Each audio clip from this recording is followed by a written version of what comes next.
el mayor dolor de Joaquín Sabina. Su esposa estaba embarazada de otro hombre sin su conocimiento. ¿Y si la canción más desgarradora de Joaquín Sabina no hubiera sido escrita con palabras, sino con silencio y traición? Durante años creyó comprender el amor en todos sus aspectos, sin imaginar que la verdad se alejaría cada vez más. ¿Cómo sobrevivir al descubrimiento de que la mujer amada está embarazada de otro hombre sin su conocimiento?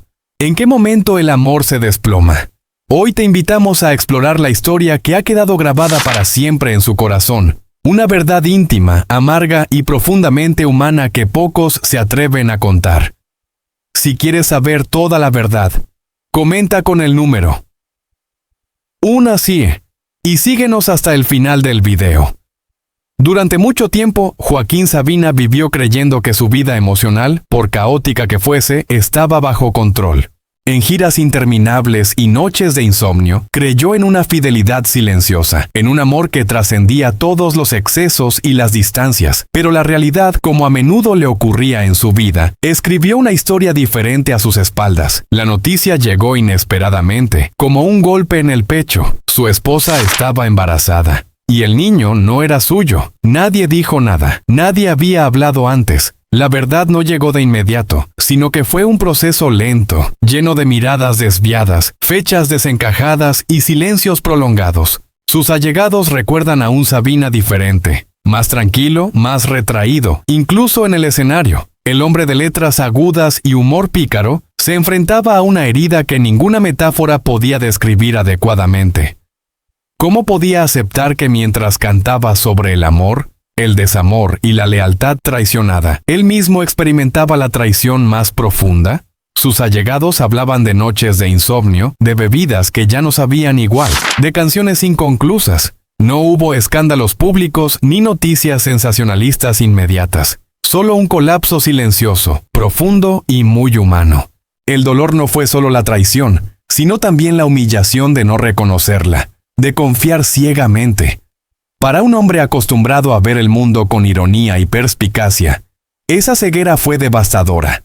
Sin embargo, fiel a su naturaleza, Sabina transformó la conmoción en reflexión, en una profunda comprensión del amor como una tierra frágil, llena de mentiras inofensivas y verdades que llegaron demasiado tarde. Este suceso dejará una huella imborrable en su forma de amar y componer música, dejando cicatrices invisibles que solo sus amigos más cercanos pueden sentir.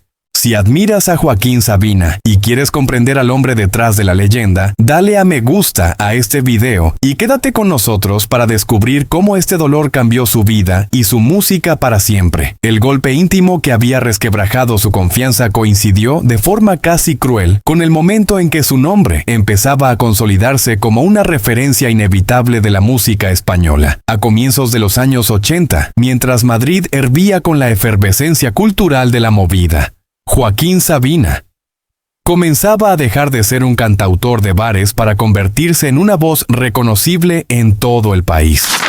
En 1980, instalado ya en la capital tras su exilio en Londres, frecuentaba locales como La Mandrágora, en la Cava Baja, donde cada noche afinaba canciones que hablaban de noches largas, derrotas cotidianas y amores imposibles. Allí, entre mesas pequeñas y humo espeso, empezaron a aparecer las primeras señales de un talento que aún no era masivo, pero sí imparable. El punto de inflexión llegó con los primeros discos que empezaron a circular de mano en mano, acompañados por actuaciones cada vez más concurridas. En 1985, con Juez y Parte, su voz ya sonaba en emisoras nacionales, y su imagen, desaliñada y provocadora, contrastaba con letras de una lucidez poco común. Era el inicio de un éxito que se aceleraría a finales de la década. En 1987, Hotel Dulce Hotel marcó una etapa decisiva. Giras más largas, teatros llenos en ciudades como Barcelona, Valencia y Sevilla, y un público que comenzaba a reconocerse en sus historias. Sin embargo, detrás de ese crecimiento visible, había gestos que entonces pasaron desapercibidos. Cambios de humor repentinos, entrevistas canceladas a última hora, una tendencia a refugiarse en el trabajo como si el escenario fuera el único lugar seguro. En 1992, con el lanzamiento de Física y Química, El éxito se volvió incontestable. Las ventas se dispararon y Sabina pasó de ser un cantautor de culto a un fenómeno popular. Madrid, Buenos Aires y Ciudad de México coreaban sus canciones, y su nombre aparecía con frecuencia en titulares culturales. Pero quienes compartían camerino con él recuerdan que en esos mismos años había una sombra persistente. En hoteles de gira, en ciudades como Zaragoza o Granada, se le veía escribir de madrugada, tachando versos con furia, como si buscara respuestas que no estaban en el aplauso. Hoy, con la distancia del tiempo, muchos interpretan esas letras más ásperas como señales tempranas de un dolor personal que aún no se había contado. La fama no llegó como una celebración pura, sino como un contraste violento entre el reconocimiento público y la fragilidad privada. Cada éxito añadía presión. Cada concierto exitoso convivía con una desconfianza silenciosa que empezaba a filtrarse en su manera de relacionarse. Aquellos años dorados, vistos ahora, revelan indicios claros, canciones donde el amor aparece siempre al borde de la ruina, declaraciones ambiguas sobre la fidelidad y una ironía cada vez más defensiva. Nada era casual. Mientras el país lo coronaba como una de sus voces más auténticas, Sabina caminaba sobre una cuerda floja emocional, avanzando hacia la cima con una herida abierta que aún no había terminado de sangrar. Para comprender las grietas que marcaron al hombre adulto, hay que retroceder mucho más atrás, a un tiempo en el que la fama era inimaginable y la vida se medía en silencios y carencias. Joaquín Sabina nació el 12 de febrero de 1949 en Úbeda, una ciudad andaluza de calles estrechas y ritmo lento, aún herida por las secuelas de la posguerra. Su infancia transcurrió en un entorno austero, donde el orden y la disciplina tenían un peso casi absoluto. Su padre, agente de policía, representaba la autoridad en estado puro, y en casa ese rol no se diluía. El niño aprendió pronto a medir las palabras, a observar más de lo que decía, a refugiarse en un mundo interior que comenzaba a formarse sin que nadie lo notara. La Úbeda de los años 50 no ofrecía demasiadas escapatorias. Las tardes eran largas, el horizonte limitado, y la imaginación se convertía en el único territorio verdaderamente libre. En la escuela, Sabina no destacaba por su obediencia, sino por una curiosidad inquieta que chocaba con el método rígido de la época. Algunos maestros recordaban a ese alumno que parecía distraído, pero que de pronto sorprendía con una frase afilada o una respuesta cargada de ironía. Hoy, esas actitudes se leen como señales tempranas de una mente inconformista, ya incómoda con cualquier forma de imposición. En casa, la relación con la autoridad paterna marcó profundamente su carácter. No era una infancia de violencia explícita, pero sí de distancia emocional, de normas claras y poco espacio para la fragilidad.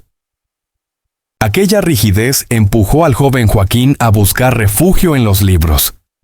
A muy temprana edad, descubrió la poesía como un lugar donde podía decir lo que fuera sin ser corregido. En los años 60, mientras España comenzaba a experimentar tímidos cambios sociales, él devoraba versos de poetas prohibidos, leía a escondidas y copiaba fragmentos en cuadernos que guardaba como si fueran un secreto peligroso. La adolescencia trajo consigo los primeros choques abiertos. En 1966, ya estudiante en Granada, su mundo se amplió de forma brusca. La ciudad universitaria era un hervidero político e intelectual, muy distinto a la calma vigilada de Úbeda. Allí entró en contacto con círculos opositores al régimen franquista, asistió a reuniones clandestinas y comenzó a escribir textos cada vez más críticos. Aquellos años estuvieron marcados por una tensión constante, el miedo a ser descubierto y al mismo tiempo la sensación embriagadora de estar desafiando un orden que nunca sintió como propio. Un episodio clave, del que se hablaría mucho después, ocurrió a finales de la década. Implicado en actividades políticas, Sabina se vio obligado a huir para evitar consecuencias mayores. En 1970, su salida de España no fue una aventura romántica, sino una huida precipitada, llena de incertidumbre. Londres se convirtió en su refugio forzado, una ciudad fría y ajena donde pasó noches tocando la guitarra en bares pequeños, sobreviviendo con lo justo. Ese exilio temprano dejó una marca profunda, la sensación de no pertenecer del todo a ningún lugar, de vivir siempre con una maleta emocional a medio cerrar. Durante esos años duros, sin estabilidad ni reconocimiento, se consolidaron rasgos que más tarde definirían su obra. La ironía como escudo, el humor negro como forma de resistencia, la tendencia a anticipar la pérdida antes incluso de que ocurra. En cartas de la época y testimonios de amigos cercanos, aparece un joven que alternaba momentos de euforia creativa con caídas abruptas, como si ya entonces el éxito y el fracaso fueran dos caras inseparables de la misma moneda. Nada parecía definitivo, ni siquiera la identidad. Cuando finalmente regresó a España en los primeros años 70, el país estaba cambiando lentamente, pero las heridas personales seguían abiertas. Aquella infancia contenida, esa adolescencia vivida al límite y el exilio temprano no fueron simples antecedentes, sino cimientos invisibles. Hoy, al releer sus canciones más conocidas, muchos encuentran ecos claros de ese niño que aprendió pronto que el amor podía ser distante, que la autoridad no siempre protege y que la libertad, cuando llega, suele tener un precio elevado. Todo estaba allí desde el principio, esperando el momento de salir a la superficie, aunque durante años nadie supo leer esas señales. Ese pasado marcado por la disciplina, la huida y la sensación de no pertenecer, se proyectó de forma directa en su vida personal adulta, especialmente en su manera de relacionarse con la familia, con la idea de hogar y con la paternidad. Joaquín Sabina nunca construyó una vida privada convencional, y no fue por casualidad. La figura de su padre, aquel policía severo de Úbeda, siguió siendo una presencia silenciosa incluso cuando ya no estaba físicamente. Con los años, Sabina admitiría en conversaciones íntimas que había pasado buena parte de su vida intentando huir de ese modelo de autoridad rígida, pero también repitiendo ciertos patrones sin darse cuenta. La distancia emocional, la dificultad para expresar ternura sin ironía, el miedo a mostrarse vulnerable. Su relación con la madre, en cambio, fue distinta, más contenida pero también más protectora. En los años 70, cuando él vivía entre Madrid y Londres sin rumbo fijo, era ella quien recibía cartas escritas a mano, llenas de contradicciones, donde Joaquín alternaba bromas con confesiones veladas de cansancio y soledad.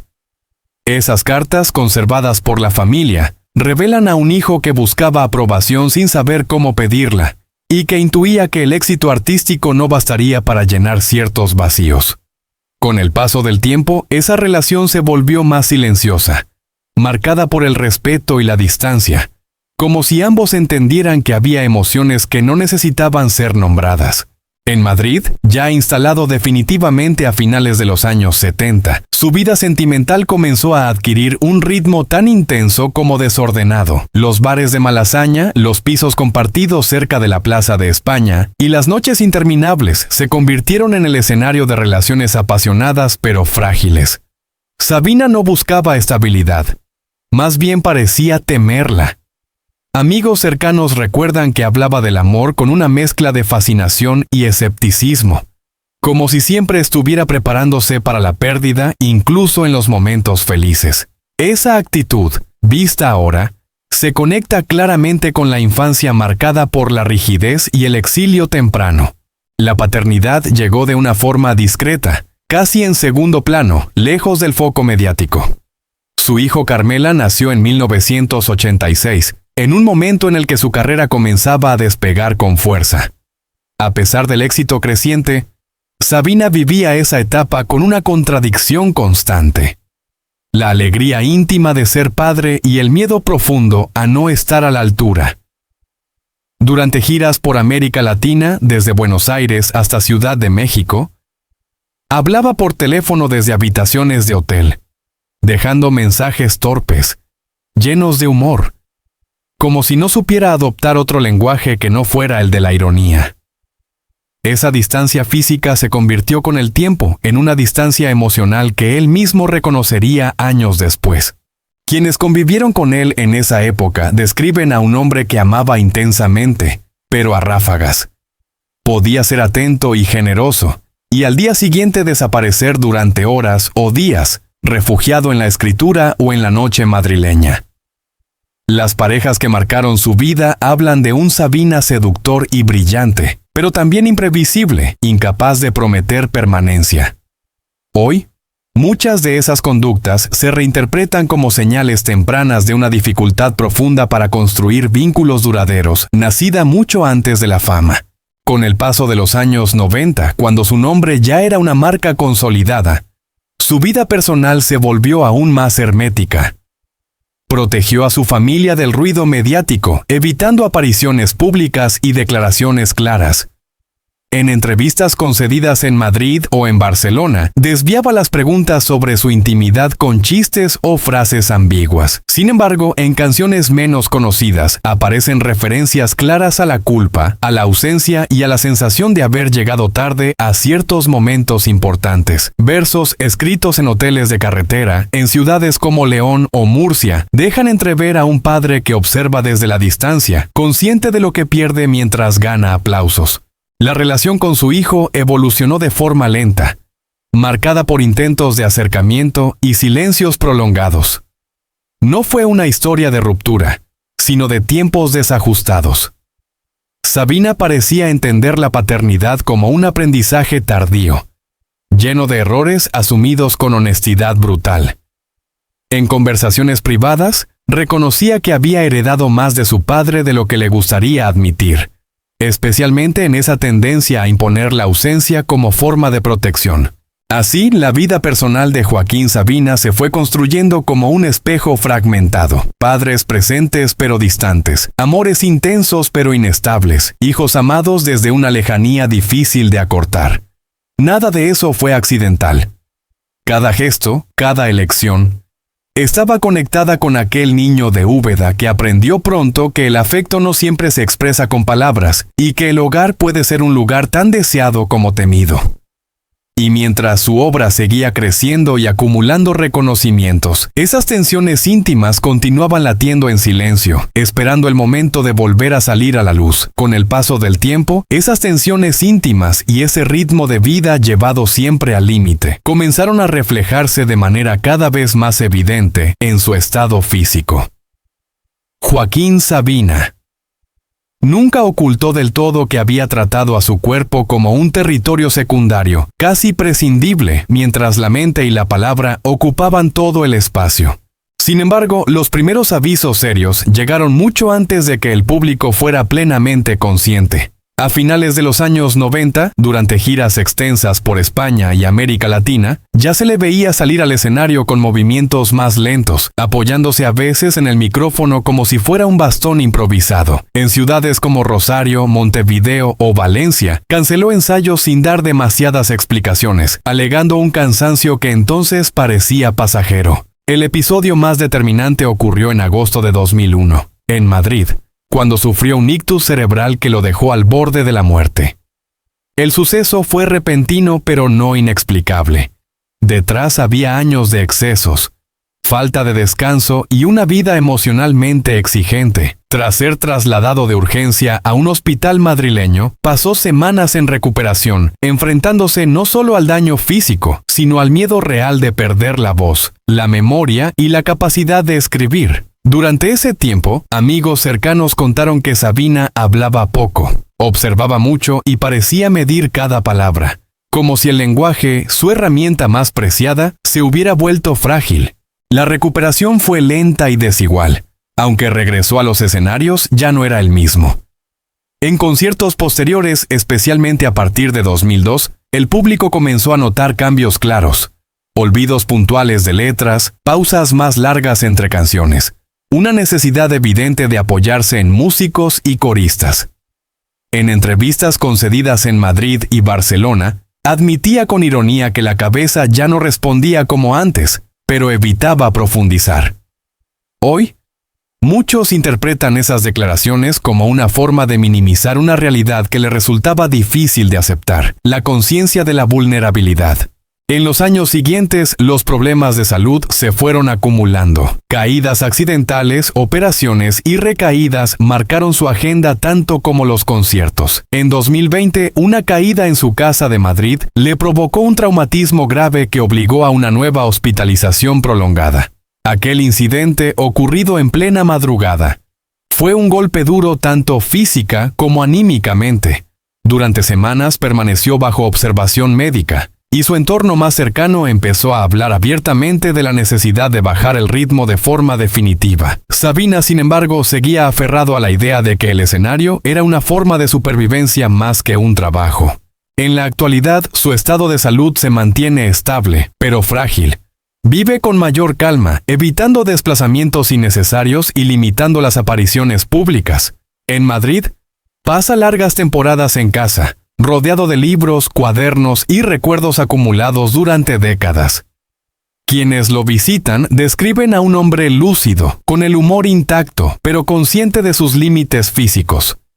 Camina despacio, mide los esfuerzos y acepta ayudas que antes habría rechazado sin dudar. Es un cambio profundo para alguien que siempre hizo de la resistencia una bandera personal.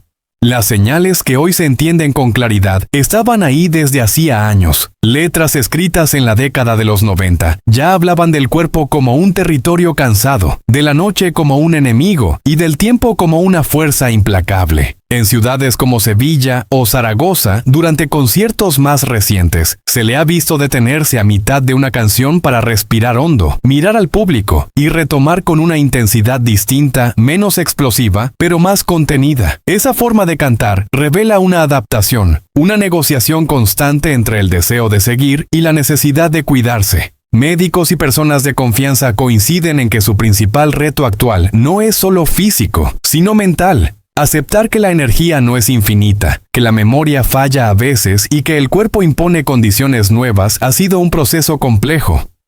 Sabina ha aprendido a escuchar señales que antes ignoraba. El cansancio persistente, la falta de equilibrio, la necesidad de silencio. Ya no encadena noches sin dormir, ni gira durante meses sin pausa. Su relación con la salud se ha vuelto más consciente, casi reflexiva, como si cada limitación trajera consigo una pregunta sobre el sentido de seguir creando. Aún así, la escritura sigue presente, aunque a otro ritmo. En cafés tranquilos de Madrid o en la intimidad de su casa, continúa tomando notas, corrigiendo versos, dialogando con su propio pasado. Su voz puede quebrarse más fácilmente, pero las palabras mantienen la misma precisión. La salud, en este punto de su vida, no es una batalla heroica ni una derrota definitiva, sino un equilibrio frágil que se construye día a día, lejos del ruido y cerca de lo esencial. Ese equilibrio frágil entre el cuerpo y la voluntad es, en realidad, el hilo que atraviesa toda la vida de Joaquín Sabina.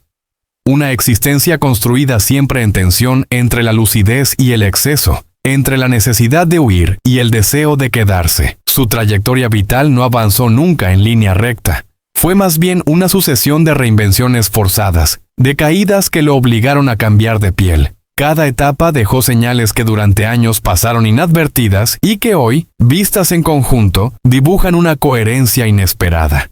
En los años 70, cuando regresó definitivamente a España tras el exilio, Sabina no volvió como un héroe político ni como un artista consagrado. Volvió como alguien que había aprendido a sobrevivir en los márgenes. Madrid, todavía marcada por el final del franquismo, le ofreció un espacio ambiguo. Libertad incipiente, pero también precariedad. Vivía en pensiones baratas, compartía pisos pequeños y pasaba horas observando la ciudad desde los bares. Aquella mirada de testigo nocturno, casi invisible, se convirtió en una constante de su vida. No buscaba protagonismo, prefería absorber historias ajenas, como si cada biografía ajena pudiera servirle de escudo frente a la suya propia. Con el paso de los años 80, cuando el reconocimiento comenzó a llegar de forma más estable, su vida adquirió una velocidad que ya no abandonaría. Las giras se encadenaban, los compromisos se multiplicaban y el tiempo personal se fragmentaba. En aeropuertos como Barajas, Ezeiza o Benito Juárez, aprendió a vivir con una maleta siempre a medio deshacer. Ese nomadismo constante no era solo profesional, era una forma de existir. Sabina parecía necesitar el movimiento para no enfrentarse a la quietud, como si detenerse implicara mirar de frente preguntas que prefería aplazar. A mediados de los 90, cuando ya era una figura indiscutible de la música en español, su vida entró en una fase de contradicciones más visibles. El éxito le daba una libertad material que nunca había tenido, pero también acentuaba una sensación de vacío difícil de nombrar. En restaurantes de Madrid o Buenos Aires, rodeado de amigos y admiradores, podía mostrarse brillante y expansivo, y minutos después caer en un silencio denso. Esos cambios bruscos que muchos atribuían al carácter artístico eran en realidad señales de una fatiga acumulada durante décadas. La vida de Sabina estuvo marcada por una relación compleja con el tiempo. Nunca pareció sentirse cómodo en el presente. Cuando era joven, escribía como alguien que ya había vivido demasiado. Cuando alcanzó la madurez, hablaba como quien teme no haber vivido lo suficiente. En cuadernos encontrados años después, aparecen notas fechadas en hoteles de ciudades como Lima o Medellín, donde reflexiona sobre la sensación de llegar siempre tarde, incluso al propio éxito. Esa percepción casi obsesiva atravesó su manera de vivir tanto como su obra.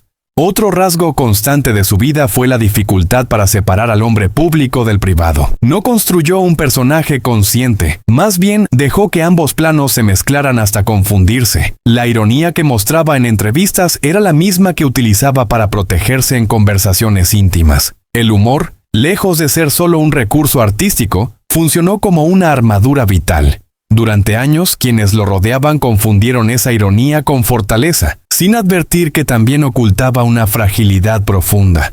En la década de los 2000, tras los problemas de salud y las primeras retiradas parciales, su vida adoptó un ritmo distinto, aunque no necesariamente más sencillo. Sabina empezó a seleccionar con cuidado sus apariciones, a decir no con más frecuencia, algo impensable en etapas anteriores. Sin embargo, incluso en ese proceso de ralentización, seguía habiendo resistencia. Aceptar límites fue, quizás, uno de los mayores desafíos de su vida. Cada pausa venía acompañada de una sensación de traición a sí mismo, como si descansar fuera una forma de rendición. En Madrid, ciudad que terminó adoptándolo como propio, su vida cotidiana se volvió más introspectiva. Paseos cortos, encuentros reducidos, tardes enteras dedicadas a revisar viejos cuadernos. En esos gestos aparentemente simples se esconden señales importantes. La necesidad de ordenar el pasado, de entender su propio recorrido sin la prisa que lo había acompañado siempre. Amigos cercanos cuentan que hablaba más del ayer que del mañana, no con nostalgia idealizada, sino con una curiosidad casi analítica, como si revisara su vida como un texto en borrador.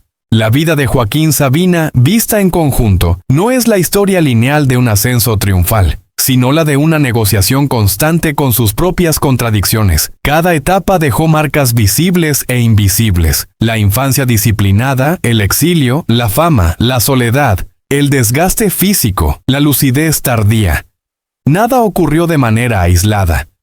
Todo se fue acumulando, capa tras capa, hasta formar una identidad compleja, difícil de resumir en un solo gesto o una sola frase.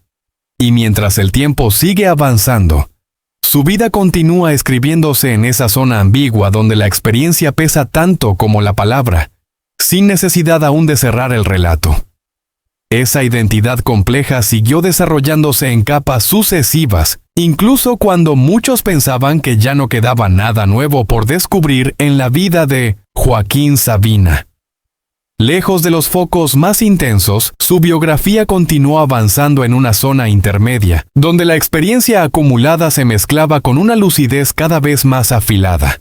A partir de la segunda década del siglo XXI, Sabina comenzó a mirar su propio recorrido con una distancia inédita, no desde la nostalgia, sino desde una necesidad casi urgente de comprenderse.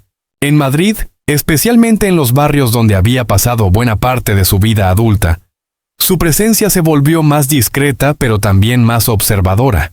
En cafés cercanos a la Plaza de Santa Ana o paseando por calles menos transitadas del centro, se detenía a escuchar conversaciones ajenas, como había hecho décadas atrás en bares nocturnos. Esa costumbre, aparentemente trivial, revela una constante vital: la necesidad de absorber el pulso de la vida real para no quedar atrapado en el eco de su propia leyenda. Sabina nunca dejó de sentirse, en el fondo, un testigo antes que un protagonista. Durante esos años comenzaron a salir a la luz detalles que antes habían quedado enterrados bajo el ruido del éxito. Amigos de juventud, antiguos compañeros de militancia y músicos que lo conocieron en etapas tempranas empezaron a compartir recuerdos que completaban el retrato. Historias de solidaridad silenciosa, de ayudas económicas dadas sin publicidad, de gestos discretos en momentos difíciles. Estos episodios, poco conocidos, contrastan con la imagen pública del artista irónico y deslenguado, mostrando a un hombre más atento a los vínculos de lo que él mismo admitía. La relación con el paso del tiempo se volvió un tema central en su vida cotidiana. Ya no se trataba solo de aceptar los años, sino de reconciliarse con decisiones tomadas mucho antes. En conversaciones mantenidas en ciudades como Buenos Aires o Montevideo, durante visitas puntuales, Sabina reflexionaba sobre cómo cada elección había tenido consecuencias acumulativas. No hablaba de arrepentimiento, sino de responsabilidad, una palabra que raramente había usado en público. Ese cambio de tono es una señal clara de una transformación interior lenta pero profunda. Su vida también estuvo marcada por una constante tensión entre el arraigo y la fuga. Aunque Madrid fue su base indiscutible, nunca dejó de sentirse parcialmente extranjero en cualquier lugar. En viajes posteriores a Úbeda, su ciudad natal, se le veía caminar con una mezcla de familiaridad y distancia, como alguien que reconoce el paisaje pero ya no se reconoce del todo en él. Esos regresos, discretos y sin anuncios, revelan una necesidad de cerrar círculos sin dramatismos, de reconciliarse con un origen que durante años había evitado mirar de frente. Otro aspecto que se fue haciendo más visible con el tiempo fue su relación con la memoria. Sabina comenzó a ordenar archivos personales, cuadernos antiguos, letras descartadas. Ese trabajo silencioso, realizado en su casa de Madrid, no tenía como objetivo la publicación inmediata, sino la comprensión. Revisar el pasado se convirtió en una forma de dialogar consigo mismo, de detectar patrones repetidos, de entender por qué ciertas decisiones parecían inevitables. En esas revisiones aparecen notas fechadas, lugares concretos, nombres propios que nunca llegaron a las canciones, pero que explican su trasfondo emocional. La vida social, antes desbordante, se redujo a círculos más pequeños y estables. Las reuniones multitudinarias dieron paso a encuentros íntimos, largas conversaciones sin prisa. En esos espacios, Sabina se mostraba menos irónico y más reflexivo, dispuesto a escuchar versiones ajenas de su propia historia. Esa apertura, poco habitual en él durante décadas, indica una etapa de mayor serenidad, aunque no exenta de contradicciones. Su relación con el trabajo también cambió de forma notable. Ya no respondía a calendarios impuestos ni a expectativas externas. Cada proyecto surgía de una necesidad interna, no de una obligación. Ese ritmo más pausado no significó desconexión, sino una manera distinta de estar presente. Sabina parecía haber entendido que su vida no se definía solo por lo que producía, sino por cómo habitaba el tiempo entre una creación y otra. A lo largo de su vida hubo constantes señales que ahora adquieren un nuevo significado. La dificultad para comprometerse a largo plazo, la tendencia a vivir en los márgenes, el humor como defensa, la escritura como refugio, todo forma parte de un mismo entramado vital. Su vida no fue una suma de episodios aislados, sino un proceso continuo de adaptación, resistencia y búsqueda de sentido. Cada ciudad, cada etapa, dejó una huella que se superpone a las anteriores sin borrarlas. Así, la vida de Joaquín Sabina sigue desplegándose como un relato abierto, lleno de capas que se revelan lentamente. No hay una línea final ni un punto de cierre definido, solo una sucesión de momentos que dialogan entre sí. El hombre que fue, el que es y el que sigue siendo posible, conviven en un mismo espacio, unidos por una conciencia cada vez más clara de que vivir, al fin y al cabo, nunca fue otra cosa que aprender a sostener las propias contradicciones sin huir de ellas. Esa convivencia de tiempos y versiones de sí mismo siguió marcando el curso de la vida de Joaquín Sabina, incluso cuando el calendario avanzaba y el mundo a su alrededor cambiaba de forma acelerada. En los años más recientes, su biografía se fue llenando de gestos pequeños pero reveladores, escenas cotidianas que antes habrían pasado inadvertidas y que hoy ayudan a comprender mejor el conjunto. La vida dejó de medirse por hitos públicos y empezó a definirse por la manera en que ocupaba los días. En Madrid, ciudad que ya no lo sorprende, pero que nunca termina de agotarse, Sabina adoptó una rutina irregular, lejos de cualquier disciplina rígida.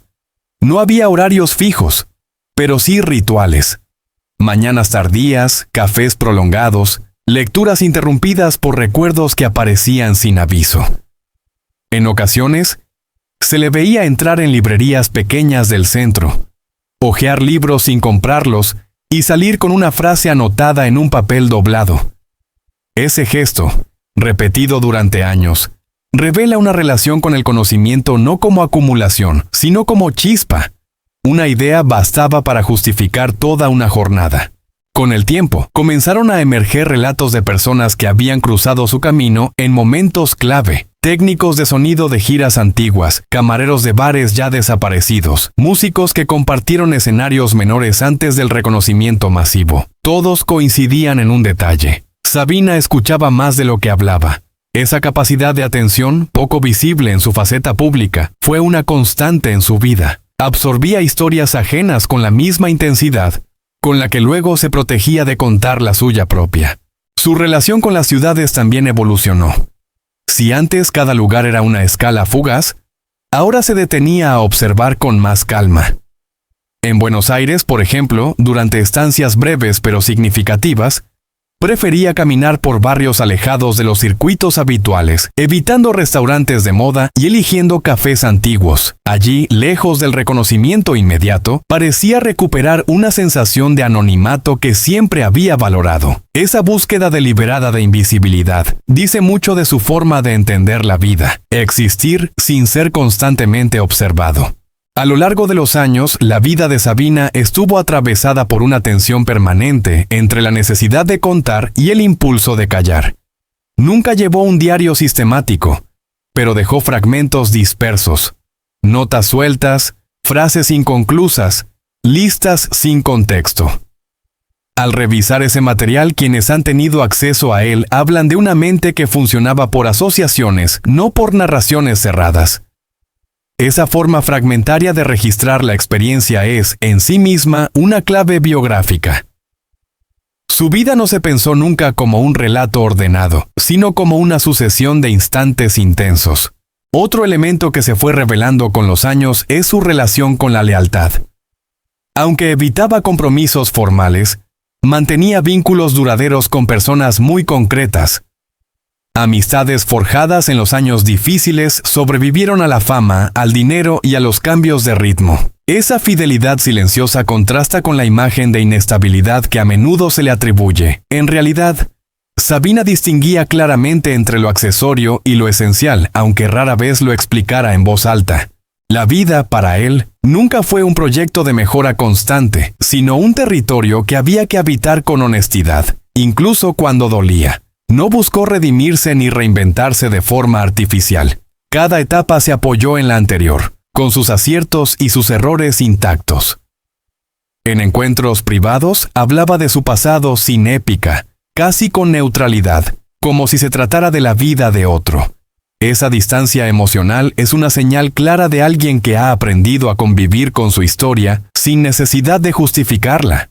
En los últimos años, su vida se fue llenando de silencios más largos, no silencios vacíos, sino espacios de observación, mirar por la ventana, escuchar una canción antigua, releer una carta olvidada. Esos momentos, aparentemente insignificantes, forman hoy una parte central de su biografía. Son la prueba de que su vida no se agotó en los escenarios ni en los aplausos, sino que encontró continuidad en una forma más discreta de estar en el mundo. La vida de Joaquín Sabina, entendida desde esta perspectiva, no es solo la de un artista, sino la de alguien que aprendió a moverse entre extremos sin instalarse del todo en ninguno. Cada ciudad, cada relación, cada decisión dejó marcas que no se borraron, sino que se acumularon. Y en ese proceso continuo, su vida sigue avanzando, no como un relato que busca cerrarse, sino como una experiencia que todavía se está decantando, capa a capa, sin necesidad de conclusiones definitivas. Ese proceso de decantación lenta continuó marcando el rumbo vital de Joaquín Sabina. incluso cuando el ruido exterior parecía haberse disipado casi por completo. Lejos de los grandes titulares, su vida siguió construyéndose en una suma de gestos discretos, decisiones pequeñas y revisiones constantes del pasado. No hubo un punto de inflexión claro, sino una transición prolongada hacia una manera distinta de estar en el mundo, menos urgente y más consciente. En Madrid, a partir de mediados de la década de 2010, comenzó a frecuentar espacios que antes le habrían resultado impensables por su calma: bibliotecas, salas de exposiciones poco concurridas, teatros en horarios tempranos. En esos lugares, su presencia pasaba casi desapercibida, algo que parecía buscar deliberadamente. Observaba más de lo que intervenía. Escuchaba conversaciones